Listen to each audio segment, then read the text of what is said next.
Bonsoir à tous, bienvenue sur le plateau Equinox Soir, votre décryptage quotidien de l'actualité de lundi à vendredi entre 19h et 21h.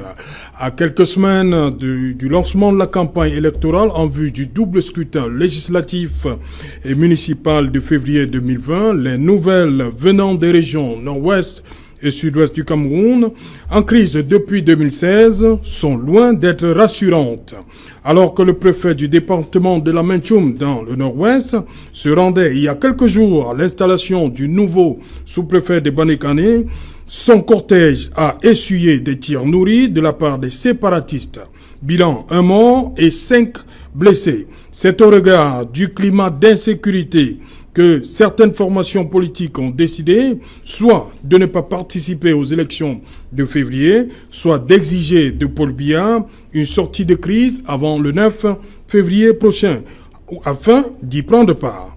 Pour le porte-parole du gouvernement, le président a en sa possession les éléments d'appréciation et qu'il saura prescrire toutes les mesures nécessaires pour garantir le bon déroulement des élections dans les régions nord-ouest et sud-ouest du Cameroun. Tout à l'heure à 20h, madame, monsieur, ce sera la grande édition d'information. Tout de suite après, le débrief du journal. Et maintenant, c'est le fait du jour.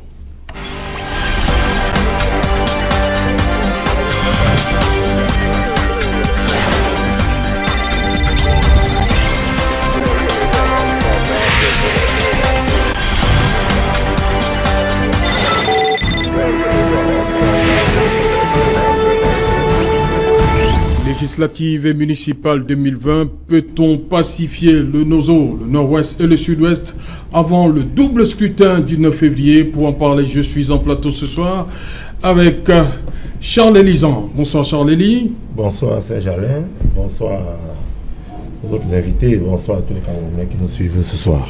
Voilà, Charles Elisan, ce sujet vous concerne, hein, législative municipale. Puis, puisque je suis candidat à l'élection municipale, voilà. Dans la liste conduite par la flamboyante Denise Fampou, à Douala deuxième. Douala deuxième. Pour le RDPC. Ok. Bonsoir Maître Ledio. Bonsoir mon cher Alain, bonsoir à tout le panel. Bonsoir également à tous les inconditionnels de cette tranche horaire qui nous regardent actuellement. Bonsoir également à tous les camarades combattants SDF du monde entier, du Cameroun, et particulièrement les combattants SDF de l'arrondissement de Douala deuxième, réunis autour de la force de la coalition que nous avons dénommée la gagnante 2020. La force de la coalition, c'est ça? C'est ça. Non, la force de l'expérience, la coalition. Nous avons dit la force de la coalition. Ok, merci. Serge Gauthier, bonsoir. Bonsoir Serge Alain, bonsoir à tous vos nombreux et de milliers de téléspectateurs, bonsoir à nos militants du PURS, bonsoir au peuple camerounais, bonsoir à mes co-panélistes. Le PURS est sur le plateau, c'est ça? Bien entendu, il a toujours été là, le PURS. Le PURS a-tu été sur le plateau? Très souvent sur le plateau. Ok. Mr. Akodjon, you're welcome, sir. Yeah, the pleasure is mine. Once more, we are talking issues affecting Cameroon, an election very sensitive. Les membres du directoire du MRC qui étaient descendus dans la région du Sud pour expliquer les raisons de la non-participation du MRC au double scrutin de février. On y reviendra dans nos prochaines éditions d'information. On va donc commencer, madame, monsieur, par cet élément qui nous vient de la région du Nord-Ouest. Regardez attentivement ce reportage de Jean-Paul Chouniat, Stelambou et Mitterrand.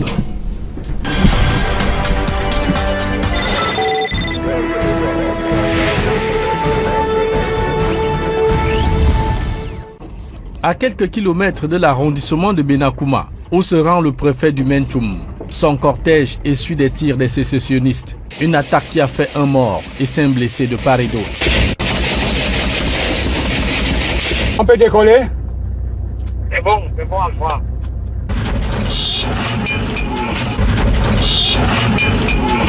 Bravant obstacle sur une route ravinée par les eaux de pluie, le préfet Abdoulaye Ali et sa suite découvrent une localité déserte, les habitants ayant fui les combats entre l'armée et les séparatistes.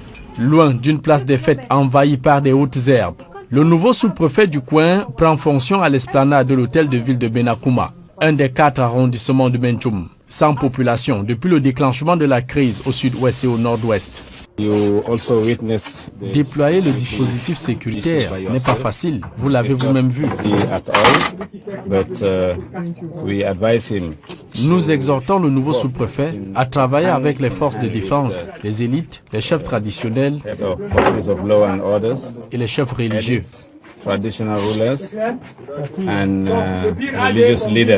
Le patron du département lance surtout un appel aux populations réfugiées en forêt depuis 2016. De même, nous exhortons les populations à sortir des brousses et venir développer leur village. Dans ce climat d'insécurité, les bureaux et la résidence du sous-préfet ayant été incendiés, la tâche s'annonce déjà difficile pour le nouveau sous-préfet, Fomla Foncha Aziz, sans bureau ni domicile, à la veille du double scrutin de février 2020.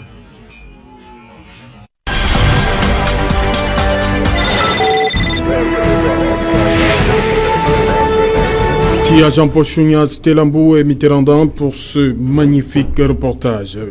Ako John Ako, vous avez suivi, c'est des images qui parlent dans ce contexte. Est-ce que la campagne électorale peut avoir lieu? Cérémonie, pas de population, on voit les sacs de sable. Yeah, it is not the first time. I remember when I passed through the same channel, this same channel, I made my opinion that Cameroonians were not even prepared for any elections. Before the presidential elections, I said Cameroonians have other pressing issues to take care for before looking at elections. But you still realize that in the same zone elections were organized and the CPDM party won with 100%. And we are still seeing again that the same ambush, the same group of gangsters have again come to a conclusion that municipal and legislative elections should be held. And these are the same group of persons who tell the international community that all is well. A situation like this speaks for itself, and that those who are preparing for elections and thinking that Cameroon is ready for elections, it still gives them an impression. Imagine the deal of that particular division, highly militarized, but was successfully attacked by the separation or the secessionist movement. It gives an impression if the ruling party, and I mean the first civil servant of the division like this, is attacked under well-armed military group, then I don't think that Cameroonians are still sincere to themselves. In the same areas, we were shown images last week or last 2 weeks where we call the elites that will go kneeling left and right to demand or ask for favor from their people to forgive their deeds. This same group of elites were equally being gathered by the military. A lot of them have taken refuge in Yaoundé. Others have constructed new homes out of their area. The mayors, remember what we said with the situation in Gouté. A lot of them live now in the city, and we find the villages deserted. How? At the same time, you see the DO still calling on the villagers to come out and act or to develop their village. Does that even give us a sense? Is election really a priority for Cameroonians now? I see 3 years gone, no solution, no concrete solution to it. A monologue that was organized in the name of a national dialogue, and up to 3 months now, we are still waiting resolutions to solve the Anglophone problem. Remember, I cannot, maybe not a propaganda, that SDF party has equally called that the Anglophone problem should be resolved first before the 9th February elections. But we have seen that all what we talk concerning Cameroon are always very futile, and that since a few of these people have taken the nation Cameroon, which belonged to all, as a landed property that was entrusted to them in 1982, they feel that what Cameroonians express or say is just a matter just of propaganda. In fact, they can go on say what they like. We do what we want. And this is what you see. If the Minister of Territorial Administration should tell you that measures have been taken and that they will accompany ELECAM to make sure that elections are organized. We're not refusing. The same time, the Prime Minister last year voted in out of his station where he was supposed to vote. And within electoral laws, if such maneuvers are still, I have seen where some political parties within the CPDM rank, primaries were organized out of their localities, which means those who are going to represent even the ruling party have been elected in Yaoundé for the primaries. Others have been elected out of. I mean, it gives us the controversy that there's a reality. And you will go to the ground, they will tell you that those who are going to represent the people are the same people that refused that there was no problem. And right there, that the citizens, those who are the grassroots, that were supposed to choose the representatives of the mayor and the parliamentarians did not even participate in choosing these very leaders. A lot of primaries at that level, if the citizens who are supposed to be represented at the National Assembly cannot participate at the level of the primaries to designate their leaders. So for who is the election being organized? Are the municipal elections in Cameroon for the interest of Cameroonians or just to serve the interest of a political party or a political calendar? Meaning Elecam just want to feel like elections have been convoked and that the elections will be held. Okay. I am deeply sorry that the state of Cameroon, if care is not taken, a lot of disasters, a lot will still happen in the future. Ok. Serge Gauthier Danina, vous avez regardé, lorsque vous regardez ces images. Alors, lorsque je les regarde, c'est un sentiment contrasté qui m'anime en ce moment entre pessimisme, scepticisme, parce que quant au déroulement de l'élection du côté de la zone anglophone, mais les deux régions du nord, ouest et du sud-ouest Cameroun, mais c'est également un sentiment d'espoir. Parce que, entre autres, il ne faut non plus jeter de l'huile sur le feu. Nous sommes tous conscients et on s'accorde à reconnaître que la situation est critique sur le terrain, mais il y a également il faut également reconnaître qu'il y a une amélioration, comme l'a dit le cardinal Christian Tomi aujourd'hui. On ne pourrait pas d'abord nier ça, remettre en question sa parole, parce que c'est un homme qui s'est toujours positionné comme un combattant engagé contre le régime en place, mais c'est également, l'Église a la particularité d'avoir des représentations ou des églises partout en profondeur. Ça veut dire qu'ils ont la capacité de remonter une information relativement crédible. Quand je l'ai dit, je voudrais également dire que concernant l'élection, j'ai entendu, il faut dire que le Cameroun, si nous sommes 25 millions de Camerounais, les régions du nord-ouest et du sud-ouest qui sont habitées par des Camerounais qui sont nos frères et donc des hommes qu'on ne doit pas banaliser, ne peuvent pas empêcher 83 autres % des Camerounais de ne pas fonctionner. C'est-à-dire, en même temps, les autres 83% des Camerounais, la partie francophone, doit être solidaire d'une crise qui prend des proportions, des vies humaines qui disparaissent. En même temps, il faut que les députés, les conseillers municipaux dont les mandats ont été prorogés, qui sont arrivés en fin de mandat et qui deviennent illégitimes et illégaux, c'est de le fauteuil. Ce sont les mêmes Camerounais qui se plaignent d'un mismanagement, d'une malgouvernance et qui veulent qu'il n'y ait pas d'élection. Il faut que... Il y en a qui demandent le report. Il y en a qui demandent le report. Moi, je vous pose une question, peut-être je n'aurai pas la réponse, peut-être j'en aurai. Et si la crise anglophone perdure indéfiniment, jusqu'à quand reporte-t-on l'élection? Ça, personne n'y a pensé. Je pense donc qu'il est important que les 83% des autres Camerounais se mobilisent pour pouvoir aller au vote et voter de façon à sanctionner le système gouvernant afin maintenant d'imposer l'inscription ou alors la mise en application réelle, effective et concrète du grand dialogue, des résolutions du grand dialogue. Parce que, monsieur Otou, nous sortons d'un grand dialogue auquel nous avons participé, nous le plus, et nous assumons notre participation à cette... Mais nous avons émis des réserves, non seulement sur un ensemble de recommandations, mais nous avons également estimé qu'il fallait qu'on passe aux résolutions. Nous avons également émis des réserves sur le contenu réel qu'on devrait mettre dans la question du statut. Et ici, sur ce plateau, je vous avais parlé d'un chronogramme d'activité. Parce que lorsqu'on est dans un processus de pacification d'une situation de crise, il y a un chronogramme pour rassurer les sceptiques. Parce que vous voyez, aujourd'hui, il y a une partie de la population qui commence à coopérer, à adhérer. Parce qu'elle a gardé espoir. Mais il ne faut pas que la flamme de l'espoir s'éteigne. Et c'est pour cela que le système gouvernant a l'obligation, le devoir d'indiquer les dates, un chronogramme d'activité de telle période à telle période, nous allons faire ceci, désigner les acteurs, préciser les actions à mener pour que on sache véritablement si finalement cette crise ne va pas perdurer indéfiniment. C'est ce qui est en train d'être fait. C'est pour cela que nous avons l'espace pour pouvoir le dire. Le rôle de l'opposition, monsieur Otto, c'est de pouvoir rappeler à ceux qui gouvernent leurs faiblesses, leurs lacunes, leurs limites. L'opposition est du côté du système gouvernant, ils doivent comprendre que l'opposition est une force de proposition.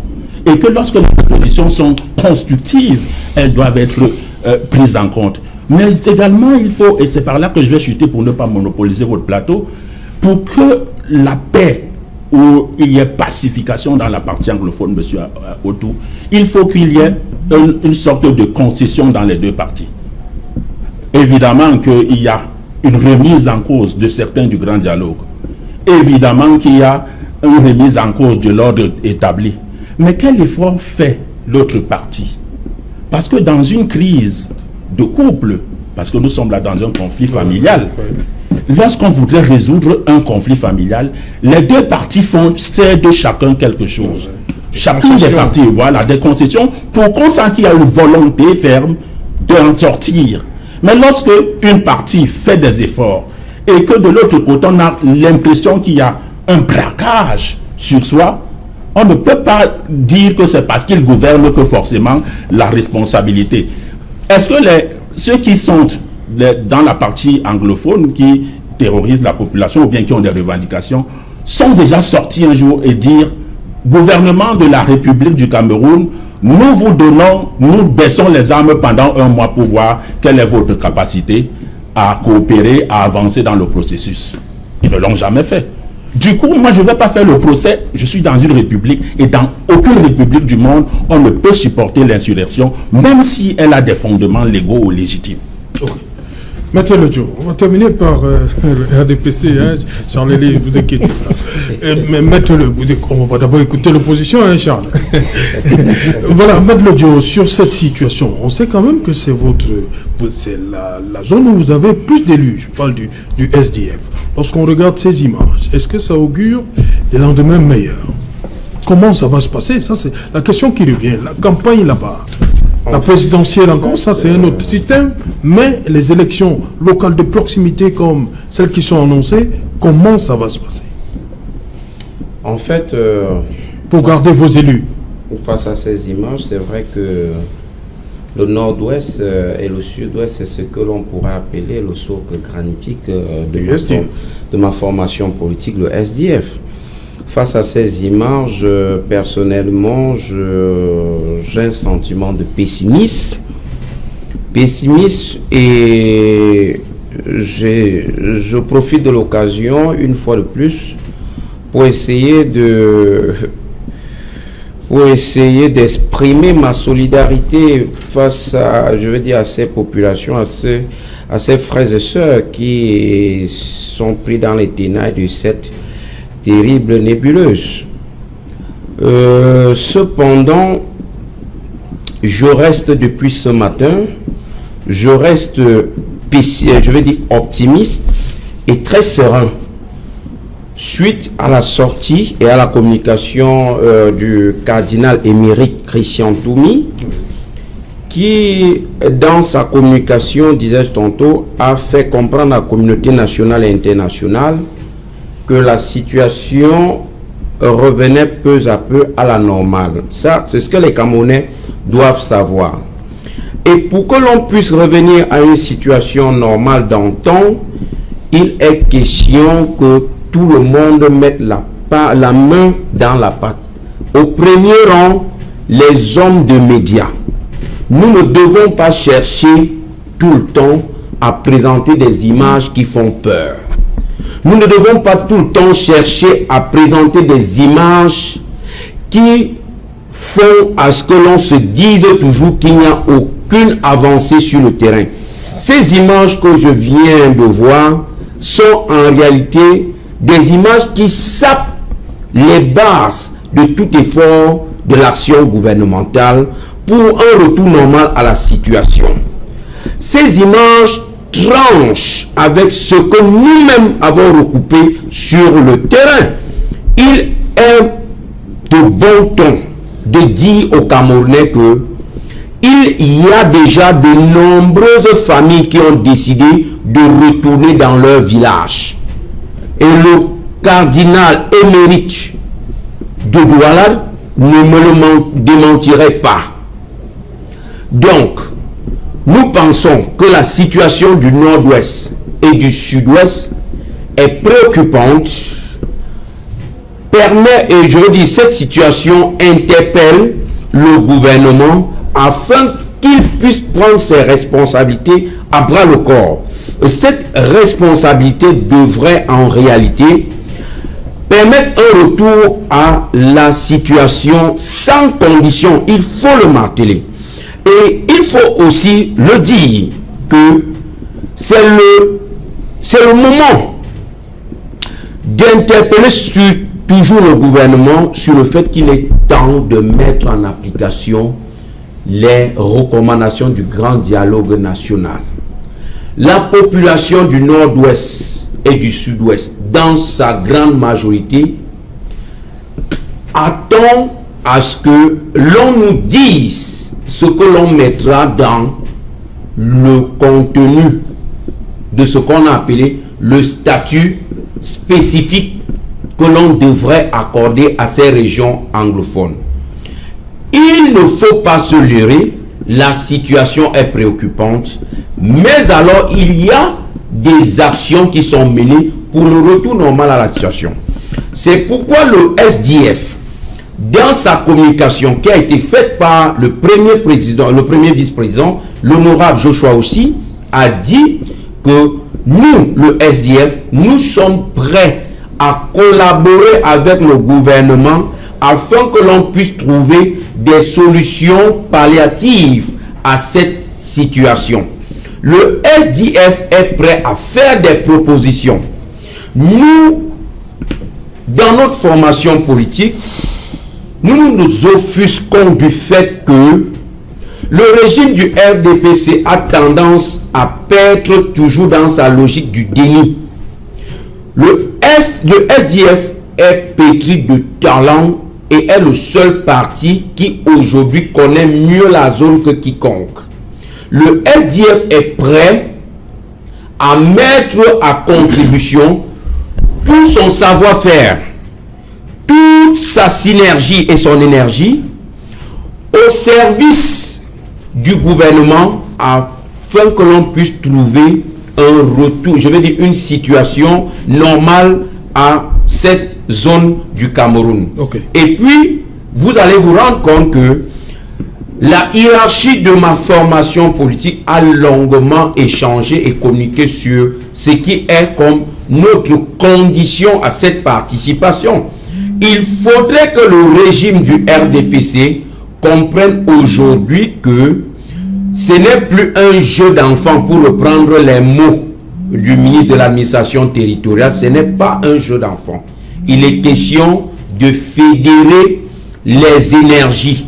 Il est question de fédérer les idées pour qu'enfin cette situation soit jugulée. Maître Ledio, donc c'est une mise en scène là? Justement, du sous-préfet? Justement, vous semblez ne m'avoir pas compris. Je dis, et je vais me répéter, n'accusez pas les médias comme ça. Je ne fais pas un procès des médias. Parce que vous dites que ces images, simplement, on vous montre la réalité. Vous trouvez qu'on en fait un peu trop? Vous trouvez? Moi, je vais répéter ce que je dis et qui est ma position personnelle. Oui. Les hommes de médias sont les premiers qui devraient être interpellés afin que chacun mette la main dans la pâte. Le fait de présenter ces images n'est pas mauvais en soi. Mais l'on devrait faire comprendre dans le même reportage que malgré le fait que par endroits il y a des embûches, la situation est encore préoccupante, il faut tout de même constater que dans des autres zones, la situation est normale parce qu'il y a des populations qui font leur combat. Le reporter tout à l'heure, je crois, c'est M. Jean-Paul Chouniat, il ne devrait pas, je ne suis pas de votre profession pour vous apprendre une règle de déontologie.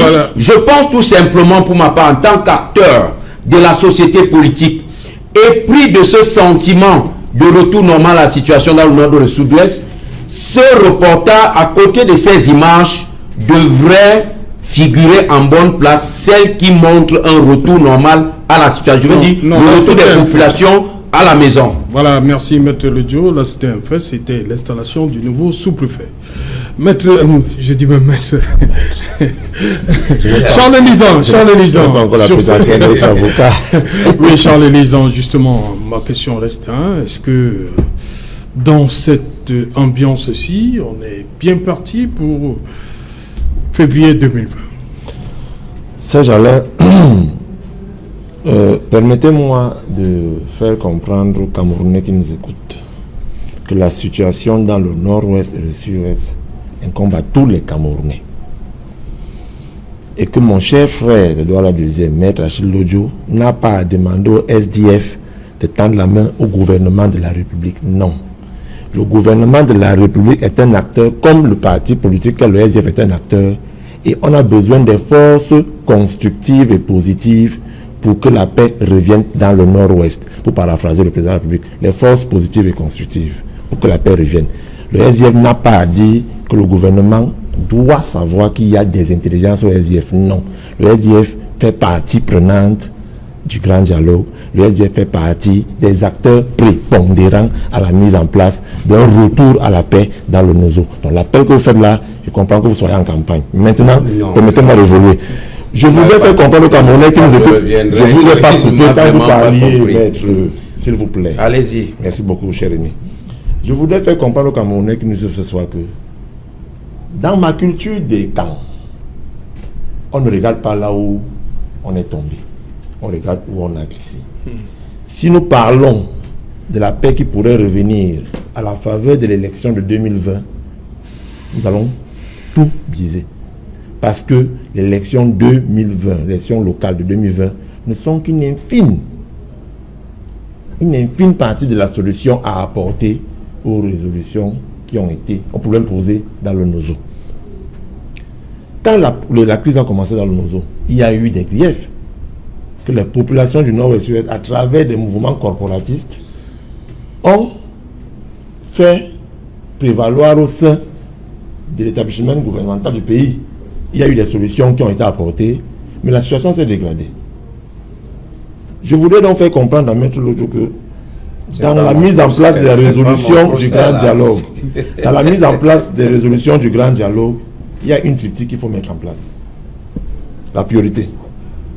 Parmi les résolutions, quelles sont les priorités? 2, les opportunités.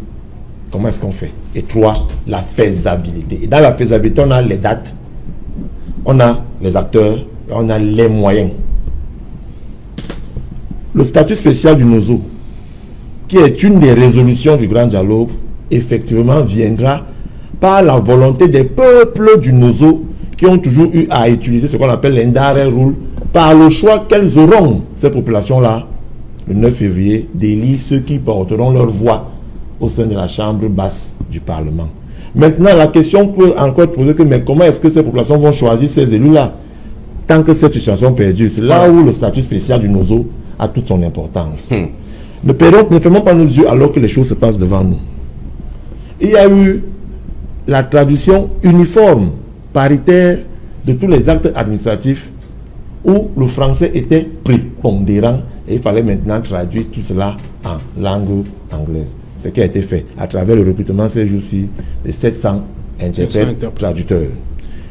Il y a maintenant la mise en place même de la reconstruction du Nozo. Il faut l'argent, c'est jamais. Il faut 3500 milliards de francs CFA. Je tiens quand même à rappeler aux Camerounais qui nous suivent ce soir que le Premier ministre, chef du gouvernement, patron président du Grand Dialogue, a reçu aujourd'hui une vingtaine de hauts représentants des pays amis qui veulent contribuer financièrement, matériellement et même moralement à l'enveloppe qui pourra faire qu'on reconstruise le Nozo. Voilà donc comment les choses se passent. Vous avez donc dit les acteurs. Les acteurs, c'est qui? C'est le gouvernement de la République, c'est le parti politique, c'est la société civile, M. John Akou, le clergé, c'est les partis politiques, le SDF, le RDPC, le PULS, qui ont participé au grand dialogue. C'est maintenant la mise en place des dates. Les dates, c'est quoi? C'est le grand dialogue, la mise en place des résolutions et enfin l'élection qui arrive. Il faut maintenant les moyens les moyens viennent. Il faut maintenant les mettre en place. L'État doit continuer à fonctionner. La nomination d'un sous-préfet, d'un préfet, dans un lieu, fut-il habité par 2 habitants, l'État doit continuer à vivre. C'est justement l'absence de l'État dans un coin qui donne donc le sentiment que l'État a abandonné les populations. Le fait de voir l'autorité quelque part fait donc ressortir les populations. Cela, je pourrais rejoindre Achille quand tu fais comprendre qu'il faut aussi parfois de temps en temps passer des messages qui font du bon cœur. Et moi, je suis content d'apprendre que tous les jours, nos forces de défense et de sécurité, dans leur avancée territoriale, engrangent des victoires. Je ne peux pas dire ça des victoires parce que ce sont aussi les frères et les sœurs qui ont les armes. Non, gagnent du terrain en récupérant ci et là les armes. Et il y en a aussi qui déposent les armes. Et pour finir, est-ce que la paix reviendra à 100% à la fin de cette élection? Je dirais non. En 2 mois, on ne reconstruit pas un hôpital. En 2 mois, on ne reconstruit pas un lycée. En 2 mois, on ne reconstruit pas une école. En 2 mois, on ne reconstruit pas une église. En 2 mois, on ne retrouve pas une vie qui a vécu, permettez-moi le pléonasme, pendant des années, parce qu'il y a une élection qui arrive. Mais il y a des mouvements qui se passent. Il y a des prémices. Il y a des choses que l'État fait. Il y a aussi des choses qu'en face, les sécessionnistes font, qui font en sorte que certains sourient. Et c'est pourquoi je rejoins le cardinal Toumi qui dit ça s'améliore, ça s'améliore, ça s'améliore. Restons donc positifs, restons dans cette phase positive en disant que restons définitivement mendiants de la paix. Jonako, quand vous écoutez Charles Lély, il y a un mot qui manque quand même, hein, les armes continuent de crépiter. On dit qu'il faut commencer par le cesser le feu. Yeah, but there is a controversy because when I get them speak, if the Archbishop Cardinal Toumi can tell us that the situation is ameliorating, it should equally show an indication that those who were using arms are no longer using the arms, which we need to believe. They need not declare it. It is better an action than a spoken word. And that is what I'm saying. It means that those other people in the other side to believe that there was time for a dialogue and peace to return. And I would tell you that sincerely, when I listen all of them speak, I see egoism, individualism, for those who we call politicians, who think that it's time for them to gain a political office at the detriment of the general interest of the nation. I would tell you very strongly that if politics cannot serve the interests of the people, then there should be no need for politics. Politicians should be the one to carry the interests of the people, meaning to represent what the people want. If we come here to think that we can organize elections, like one, I believe I will equally like Mr. Elizam, to act very strongly. How were the primaries in the Northwest and the Southwest conducted? How did they choose those to represent them in the various parties? How was it conducted? If this cannot represent the people, then there is no need for the election in this region. And truly, if can you allow Mr. Zan to answer? That is what I'm trying to. Charles, comment ça s'est passé les investitures là-bas au RDPC dans le Nord-Ouest et le Sud-Ouest? Bon, au niveau du RDPC dans le Nord-Ouest et le Sud-Ouest, chaque région avait une commission régionale d'investiture. En dessous, nous avions les commissions départementales. Plus bas, les commissions communales. Et enfin, nous avions les conférences des présidents des sections. Il est inutile de rappeler ici que c'est le seul parti qui a 360 sections qui couvrent territorialement les 360 communes. Comment ça s'est passé? Il est arrivé qu'il y a des zones où l'investiture ne s'est pas passée dans le lieu où il devait avoir vraiment investiture. Ça, il faut dire la vérité au Cameroun. Voilà, c'est justement Jonako dit que ça s'est passé à Yaoundé. Non, mais non, Jonako, je dis, quand on vient parler d'un sujet aussi sensible que le Nozo, à un moment donné, il faut qu'on se débarrasse de certains vêtements qu'on a et qu'on dise la vérité et qu'on soit ceux-là qui pourraient apporter une solution à ce que la paix revienne. Et je tiens à vous rappeler que l'élite du Nord-Ouest et du Sud-Ouest n'est pas que l'élite du RDPC. Dans le Nord-Ouest, les élites sont là, travaillent ensemble. Il n'y a pas que l'élite RDPC. Yeah, I just wanted him to have a reality that if we can organize primaries in an area where the people were to choose their representative and we organize it out of the locality where elections are to be conducted, the general elections, it gives us the reality that there was no need for election in that same area. That is just all. This is your point of view. If it is not my point, it's not the point of view. That is what was done by most of the parties. If we cannot organize the primaries in the area where we think the chosen people are going to be elected, then there is just a positive evidence that there is no need for any election in these two areas. The same people that argued and have been in Yaoundé for over 3 years without going to visit the people, some were simply reconducted to represent the same party. Do these people really have their citizen at heart? We want very strongly, and I will say that if we are Cameroonians, I believe the problems in the Northwest and the Southwest is a Cameroonian problem. I want to answer my brother, Mr. Serge, who said that 20% of the population cannot hold a nation hostage. But I believe very strongly that if you have a finger and that finger pains you, it is not only the finger that feels the pains, the whole body feels that particular pain.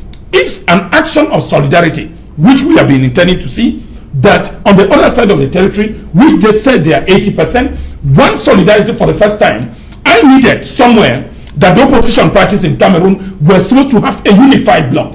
Opposition does not mean division of forces. Opposition means we stand for a common good, and that is the interest of the nation.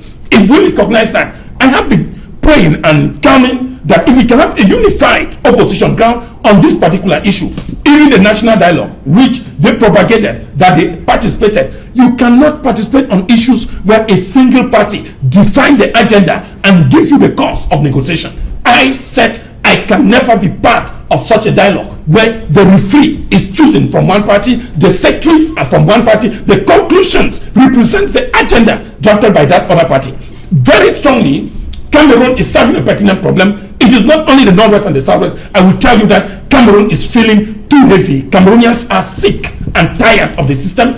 Any form that we can use, we need a unified platform where oppositions can reason, not on the interest maybe to show that we are the head of state, that the CBDM will go ahead with the elections. These elections, the CBDM will win in these two regions, and they are still aware. So why then participate in elections?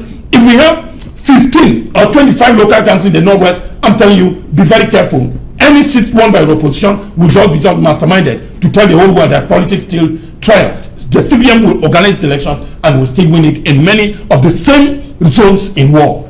Ok, Serge Gauthier, rapidement, le RDPC va tout rafler dans cette zone-là. Je constate et que si l'opposition gagne, il est dans les boules de cristal. Ce sera du fait de la volonté du RDPC. Moi, je ne suis jamais péremptoire dans mes conclusions. Elles reposent sur des indicateurs, des déterminants et une méthodologie bien élaborée chez nous au PUR. C'est comme ça que nous fonctionnons. C'est pour ça que je lui réponds quand il parle d'égoïsme. En disant que les partis politiques ont vu seulement leur intérêt. Je lui pose la question, vous pensez également que pour résoudre des problèmes, une crise dans une société, la guerre n'est pas un intérêt, c'est un commerce. Et il faut être donc sincère envers les Camerounais et leur dire que quand on fait la guerre, c'est de l'argent qu'on cotise. C'est une industrie. Parce que vous dites, vous avez l'impression, parce qu'on n'est pas d'accord avec votre position, que les partis politiques feront la farce. La crise anglophone, c'est des cotisations de 500 millions de francs, au moins. C'est connu, monsieur, c'est connu. Et je vous dis plus que vous voulez qu'on en parle. Ah oui. Il y a des divisions entre les gestionnaires de cet argent, parce qu'il n'a pas toujours servi à aller à destination. Donc quand vous parlez d'égoïsme, c'est même ça l'égoïsme. Et je vais vous répondre en vous disant, quand vous avez une famille de 10 enfants, si 2 de vos enfants sont en crise, ils sont dans la division familiale, la famille s'arrête. Le temps s'arrête en famille? Non. On continue à éduquer les autres enfants en se battant pour que les 2 autres qui sont sortis de la voie normale puissent être récupérés. Les 2 enfants qui sont sortis de la voie normale n'imposent pas aux 8 autres enfants l'arrêt du temps tant que leur problème ne sera pas résolu. Vous êtes un rêveur. Dans aucune société au monde, lorsque une minorité connaît des crises, on ne la marginalise pas. Mais elle ne fait non plus chanter les autres. Parce que c'est le discours que vous tenez et c'est ce que monsieur le permettez. C'est monsieur Le Dieu disait tout à l'heure. Il faut faire très attention avec ce discours, cette psychose qu'on construit dans la représentation mentale des populations. C'est très dangereux que les gens soient dans un processus de paix, de pacification, où les populations, moi j'ai des amis qui ont leurs frères, leurs sœurs et autres qui sont dans les brousses. Et vous êtes incapable de leur joindre. Vous ne connaissez même pas ce qu'ils... Et vous venez encore commencer à dire pourquoi ça a perdu des années. Parce que ça... Monsieur, je parlais, vous parliez, je vous écoutais sagement. C'est parce que je ne vous ai pas encore fini. Ne gesticulez pas. Vous savez, c'est ça le danger avec la vérité. C'est qu'elle embarrasse, elle agace même lorsqu'on vous la crache sur le visage, lorsque vous veniez jouer à l'hypocrisie sur un plateau. Faites très attention quand vous parlez au Camerounais. Ce n'est pas le discours médiatique que nous sommes en train de faire là. Non, c'est pas la fin du discours d'un parti politique. Ce n'est pas une simulation. Je suis pour la. Ce n'est pas un simulacre. Pour un Faisons très politique. attention. Je voulais dire à monsieur Zhang, qui disait que lorsqu'on parle de politique et des forces d'opposition, d'un problème, les forces d'opposition ont un rôle très déterminant. Je suis d'accord avec vous. Mais n'ont pas le pouvoir décisionnel. C'est le plus déterminant. Parce que le pouvoir décisionnel contrôle l'agenda. Et à partir de ce moment, nous ne faisons que des propositions. Si vous ne déclenchez pas l'agenda, nos propositions peuvent tomber en ruine. Or, nous avons le devoir de pointer du doigt là où ça ne marche pas pour vous rappeler la bonne direction lorsque vous vous écartez. Voilà. Apprenez donc à utiliser le pouvoir décisionnel. Et c'est pour cela que quand vous avez parlé des priorités, opportunités et faisabilité, vous avez confondu activité et date. Vous avez cité les activités. Aucune date n'est indiquée. Non, il n'y a aucune date. Vous avez dit telle chose, telle chose, telle chose. Mais vous n'avez jamais donné les dates. Et c'est ce défaut de date. C'est ce défaut de communication sur les activités à mener qui constitue une sorte d'opacité et qui continue à entretenir cette crise anglophone aujourd'hui. Permettez donc aux autres d'aller rapidement avant le 20h. Oui, justement, je voudrais tout de suite rappeler à M. Zhang qu'apparemment, il ne vit pas dans notre monde, le Cameroun. Quand il parle de priorité, pour vous, la priorité, parlant de l'homme politique que vous êtes, de la priorité aujourd'hui, dans le contexte socio-politique du Cameroun, la priorité, c'est quoi pour vous? Pourquoi au jour d'aujourd'hui, l'on ne soit pas à même de nous dire de façon lisible que voilà la mise sur pied, ou alors voilà comment on va chercher à implémenter les recommandations du grand dialogue national. Vous venez de dire ici en Mondovision, M. Zhang, que la cause anglophone n'est pas une priorité pour votre gouvernement. C'est très dangereux ce que vous dites. Parce que tout à l'heure, j'ai dit que l'on devrait essayer de ne plus créer cette psychose au sein de l'imagerie populaire. Vous avez pris la parole pour dire que le SDF ne devrait pas. Nous n'avons pas l'appareil décisionnel. Nous faisons des propositions, à vous maintenant de voir si elles sont porteurs d'espoir ou pas. Maintenant, revenons sur l'intérêt des partis politiques, a dit le co-panéliste John Ako. Je voulais tout simplement rappeler ici que le SDF est le seul et unique parti politique de l'opposition qui s'est toujours battu corps et âme pour un retour normal à la situation. J'en veux pour preuve, et je vais toujours le dire et le marteler partout où je suis, le SDF est allé jusqu'à bloquer les travaux de l'Assemblée nationale. Vous êtes au courant. Est-ce que parmi ces représentants de la nation qu'on appelle les députés, est-ce qu'il n'y avait pas les fils du Nord-Ouest qui portaient les chapeaux du RDPC, qui pouvaient se désolidariser de cette action du RDPC, qui ne voudrait pas qu'on mette ce point à l'ordre du jour? Pourquoi seulement les députés SDF, qui pour certains ne sont pas natifs de là, mais qui ont mouillé le maillot, qui ont pris les vuvuzelas pour bloquer les travaux à l'Assemblée nationale, vous venez aujourd'hui dire que c'est une affaire d'intérêt du parti politique? Nous disons non. Une guerre ne se résout pas, comme le disait le président orateur, en un jeu de pierre. Non. La situation s'est défritée au point où c'est un processus.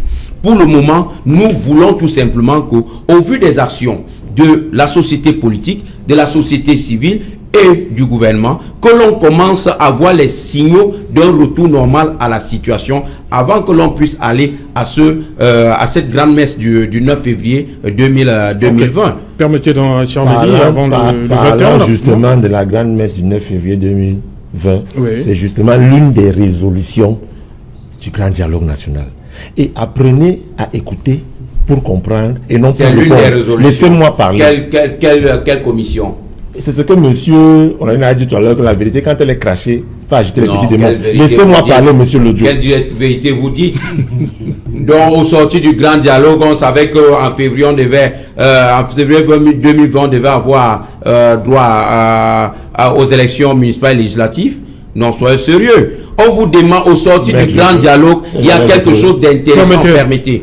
Il y a quelque chose d'intéressant qui concerne la population nord-ouest, le régime spécifique qu'il faut leur accorder. Vous attendez quoi? Voilà, allez-y, Charles. L'agitation n'est pas synonyme de vitalité. Ah, c'est vous qui voyez l'agitation partout. Le volume de décibels du bavardage n'est pas synonyme de pertinence dans les propos. Si. Ça ne sert à rien de me couper. Vous n'avez pas m'empêcher de dire ce que je vais vous dire. Allez-y. Je vais donc vous faire comprendre que le fait de reporter par 2 fois les mandats des élus, c'était justement pour préparer la scène. Vous êtes dans l'esprit du président qui l'a reporté. Merci. Vous êtes dans l'esprit, monsieur. Je vous en prie. Je vous en prie. Merci beaucoup. Charles, je reviens à vous après le 20h. Je plains les populations de la deuxième. Voilà, le temps de retrouver Cédric Noufélé pour le journal de 20h. Les titres du journal de 20h, Cédric Noufélé. Bonsoir. Bonsoir Serge Alain, bonsoir à vos invités. Ce soir, nous parlerons du gouvernement qui est à la recherche des financements pour le plan spécial de reconstruction et de relèvement des régions du nord-ouest et du sud-ouest. Ce plan ne figure pas dans le projet de loi des budgets, loi des finances 2020, mais le gouvernement a réuni autour de lui les représentants des différentes organisations internationales et des missions diplomatiques pour leurs propositions concrètes pour le plan de reconstruction de ces régions. Nous en parlerons dans le journal de 20h. Et il y a déjà des odeurs de corruption et de fraude qui émanent du processus préélectoral. Un système de validation des dossiers de candidature est proposé aux responsables des formations politiques en échange d'importantes sommes d'argent. Vous suivrez dans ce journal la mise au point du directeur général des élections qui ne reconnaît pas la responsabilité des l'ECAM dans ce système malveillant et qui attire l'attention des différents candidats. Et au moment où le processus préélectoral est en cours, il y a des militants du RDPC qui affichent leur division et leur mésentente sur les frustrations liées aux récentes investitures, souvent menées en violation des règles édictées au sommet du parti. Vous suivrez dans ce journal les mécanismes qui ont été mis en œuvre pour écarter certains militants aspirant à être candidats de leur parti pour les élections législatives et municipales. Nous parlerons également ce soir des propos tenus dans un ton martial du président français Emmanuel Macron à l'encontre des chefs d'État en Afrique de l'Ouest au regard de la montée du sentiment anti-français. Macron qui demande des explications à ses homologues, conditionnant la présence des militaires français dans le cadre de la lutte contre le terrorisme. Nous en parlerons dans quelques instants. C'est Jala. Voilà, fin de cette première partie, madame, monsieur. Et qu'il en soit, on va donc se retrouver après le journal de Cédric pour Equinox Soir, deuxième partie, le temps du débrief. Nous serons toujours en compagnie de nos 4 invités. Madame, monsieur, c'est le temps du journal. Le journal de Cédric Noufélé.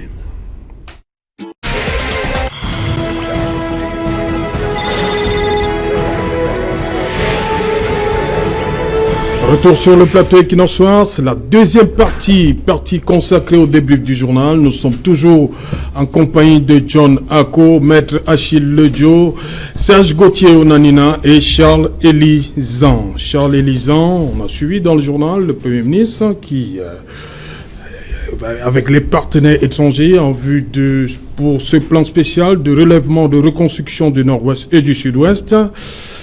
On se souvient quand même qu'il y a quelques mois, on a vu le président de l'Assemblée nationale, le président du Sénat, le ministre des Affaires étrangères, le ministre de la Communication tenser la communauté internationale, disant que ça c'est des problèmes camerouno-camerounais. On brandissait à la face du monde la souveraineté du Cameroun. Pourquoi aujourd'hui on fait appel à ces étrangers? Non, ça, ça fait partie de la fin de mes propos tout à l'heure. Vous voyez donc que je suis dans la cohérence et dans la logique. Quand je vous parlais de priorité, opportunité et faisabilité, dans les faisabilités, j'ai parlé des dates, des acteurs et des moyens. Maintenant, on est au niveau des moyens.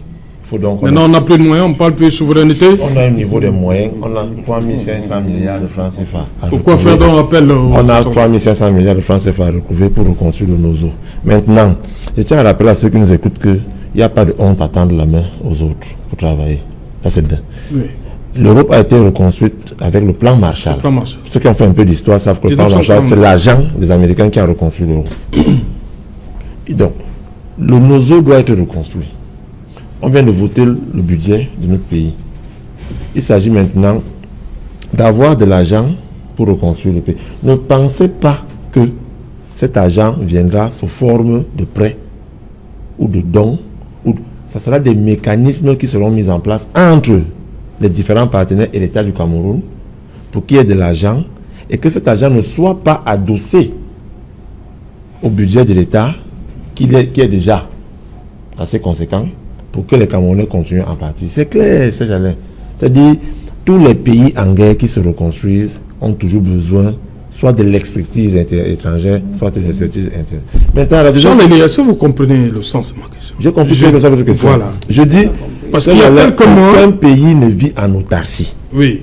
Aucun Mais pourquoi nous avons donc brandi il y a quelques mois que bon, on pouvait, c'était un problème camerounais, on n'avait pas besoin des autres. Quand vous êtes chez vous avec votre épouse, avec vos problèmes, il y a des problèmes que vous gérez vous-même. Il y a des problèmes, vous faites appel à votre voisin qui peut résoudre. Vous n'allez pas demander au Cameroun, qui fait des choses normalement comme tous les autres pays, d'ouvrir ses problèmes à tout. Non. L'ingérence étrangère a sa place quand cette ingérence-là arrive et aide les Camerounais en fonction de nos lois à résoudre un problème. Quand ça devient autre chose, il y a un problème. C'est clair. C'est-à-dire, on ne va pas refaire le monde. C'est-à-dire, la France, à travers le contrat de désenclavement et de développement, apporte son expertise et en retour, vous voulez que je parle du port de Douala? Donc, à un moment donné, il ne faut pas que les Camerounais soient aussi cyniques. Non. Avançons. Chaque pays, il n'y a pas d'amitié ni d'amour entre les États. Il n'y a que des intérêts. Et le plus important étant que le gouvernement de la République du Cameroun préserve plutôt les intérêts nationaux. Ok. Maître Ledio.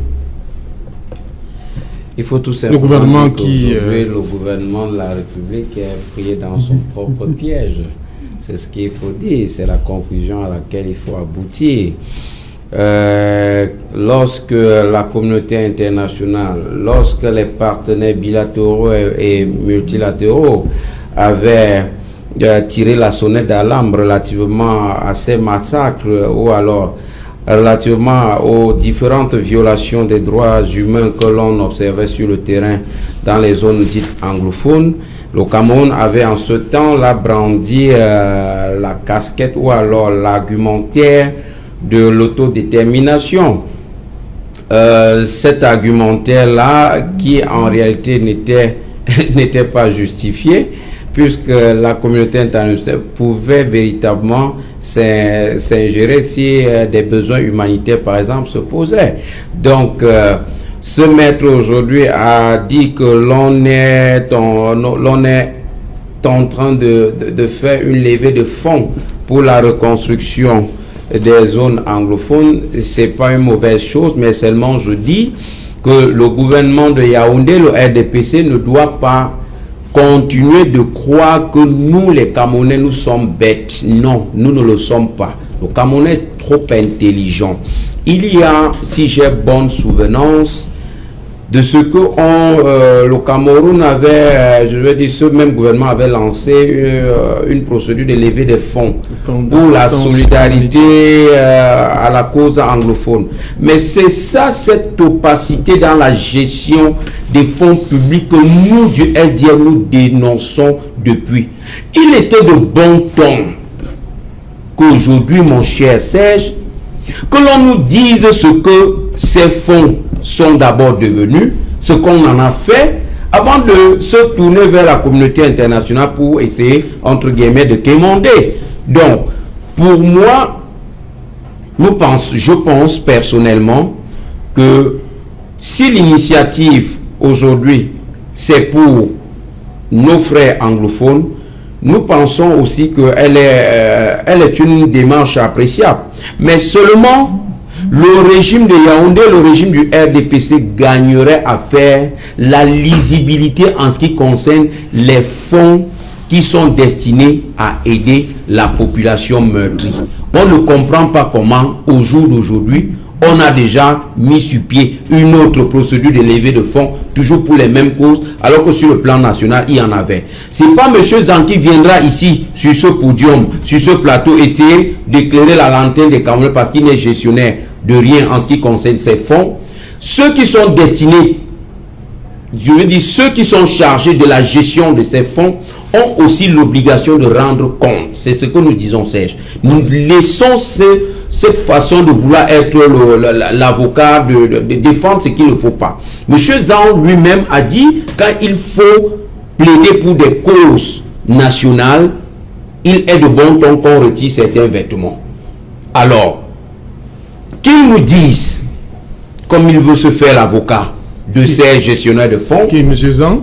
Effectivement, qu'ils nous disent, parce que je vois sa gestuelle depuis là, qu'ils nous disent effectivement s'il a bonne souvenance de ce que ces fonds sont devenus. En réalité, moi je ne m'adresse pas à lui, je m'adresse aux gestionnaires des fonds, ces ministres qui étaient chargés de gérer ces fonds de solidarité que nous tous les Camerounais avons mis pour aider la population du nord-ouest et du sud-ouest.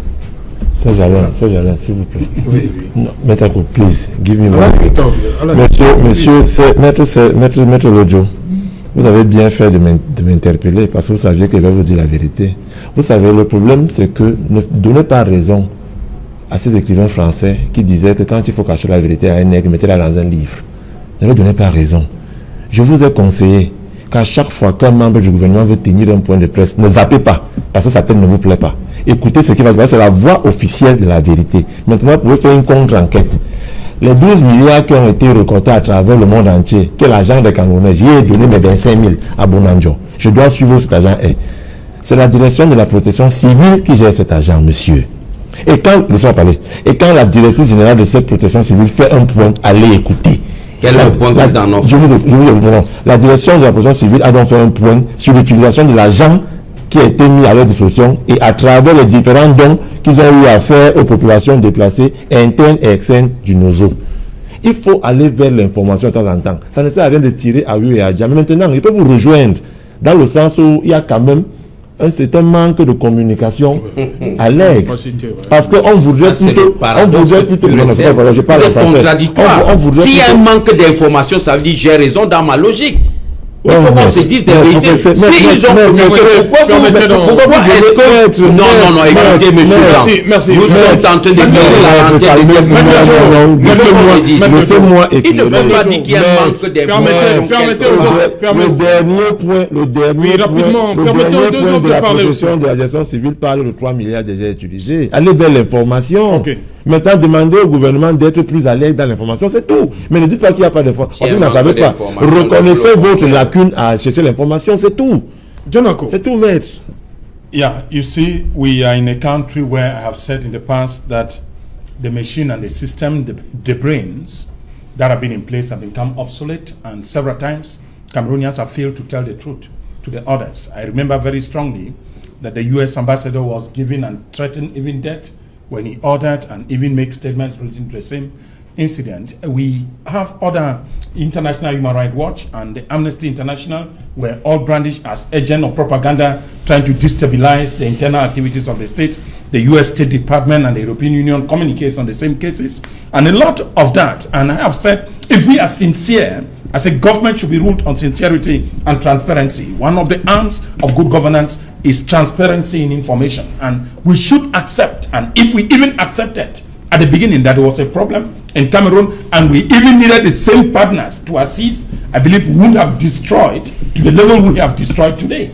And the same partner would have equally assisted us to bring peace that would have led to life loss and loss of property and the destruction we have seen.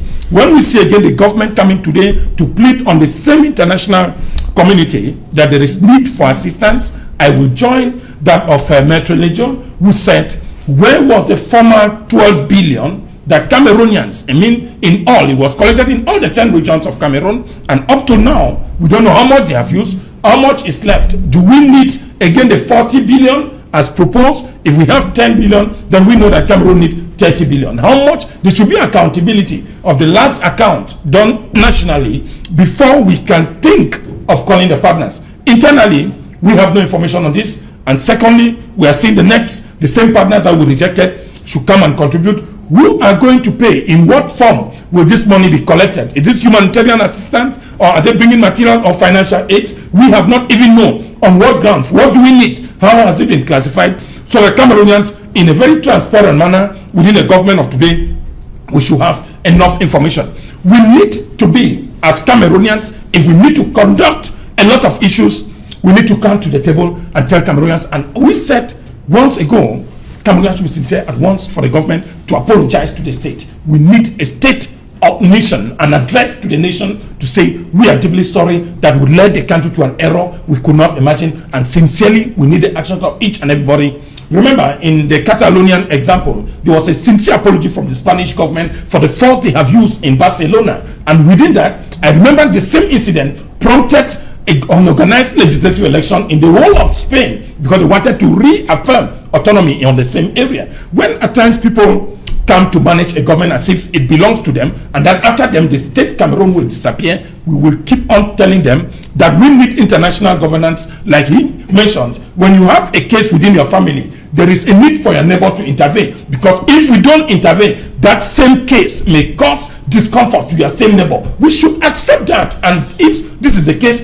why are some Cameroonians still in prison? Meaning we recognize there's a problem. One of the issues I want to say, if we need to be sincere, it's not even the finances. We should liberate everybody that was captured with relationship to this crisis, meaning we are all hurt and we have been caused damage. So we need to repair ourselves. We need to forgive ourselves first before thinking of assistance from others within the international community. Ok.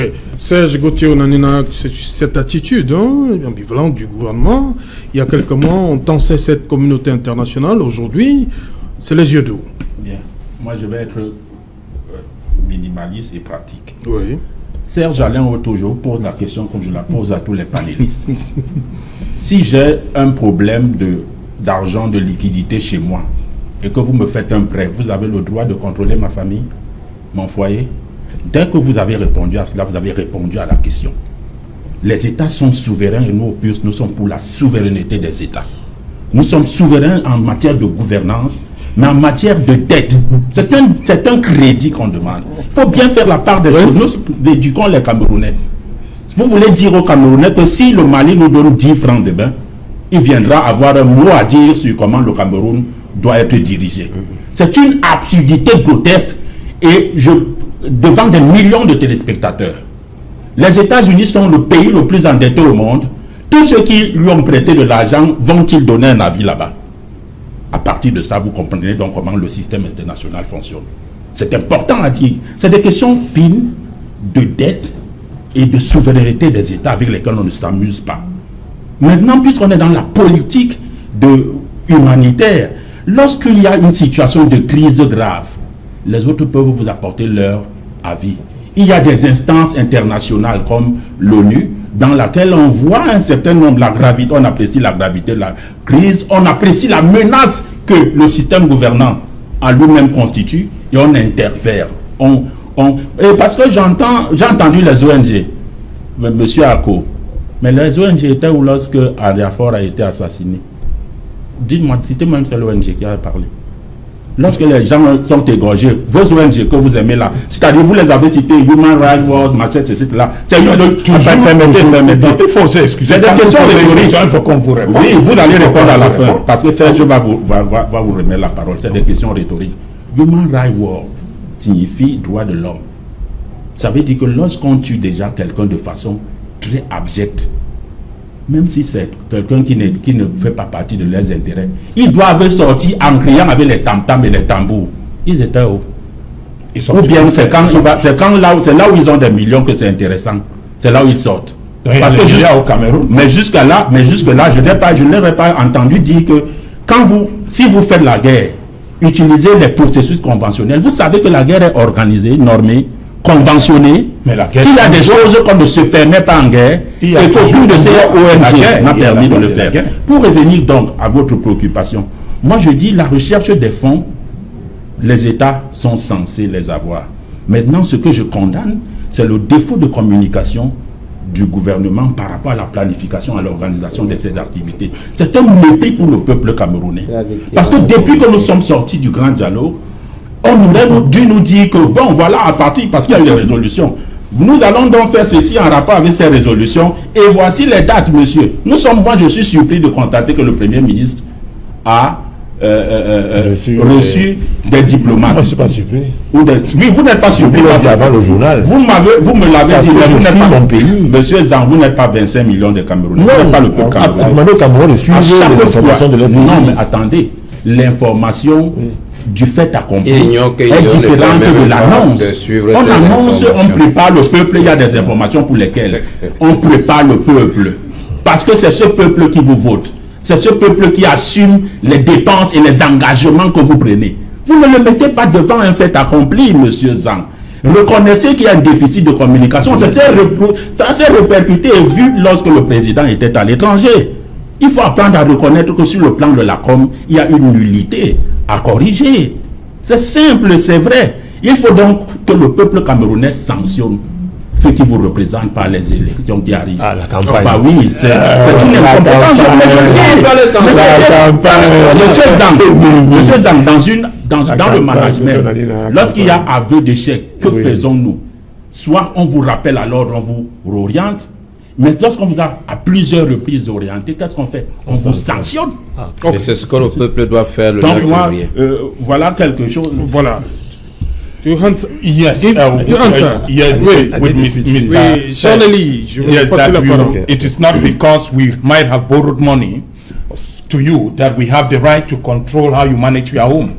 But I believe very strongly too, if something incident happened, that your wife or a child is killed in your home, the same neighbors will be concerned. I have the right to watch over you if your home is having a difficulty. Likewise, if I have given you money for the purpose which you explained to me that you needed the money, I need equally to say that the money which you asked has been rightly used. That is what even the IMF is doing. This is what the World Bank is doing. They cannot give you a loan and don't see into it that the loan was justified. It is what Cameroonians are asking. If you were asking for money contribution from the Cameroon government, why can't you justify the reasons under which this money was used?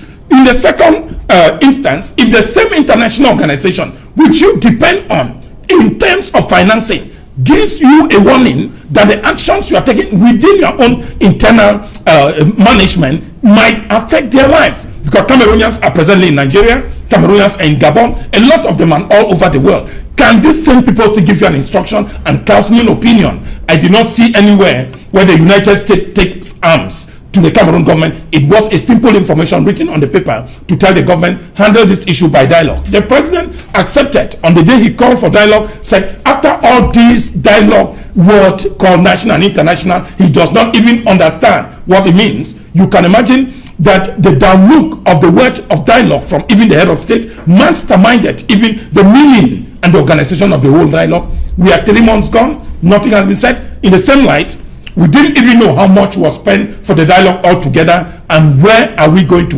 Where was the money equally coming from? A lot of issues, Cameroonians are silent. We will not accept a country that a few, less than 1% of Cameroonians are being holding the others on hostage and continue masterminding and using the state finances to fulfill their own personal interests. We cannot imagine that 60 years after independence, we still consult hospitals abroad, we still go for education abroad, and that national and international education is better off than Cameroon education, that a commoner at the roads cannot even fulfill medical care. It is a problem. We need to unravel the system, and with all of you here as opposition leaders, that is what I said, we need a unified platform for opposition to fight the evil, that has been eating Cameroon for all these years. When you are saying that we must not go in election, how does that opposition? I said we must not. I did not say we must not. We can basically. I said we can basically push up the election. We have not said there should never be election. Let's try to resolve internal problems and try to see if we can handle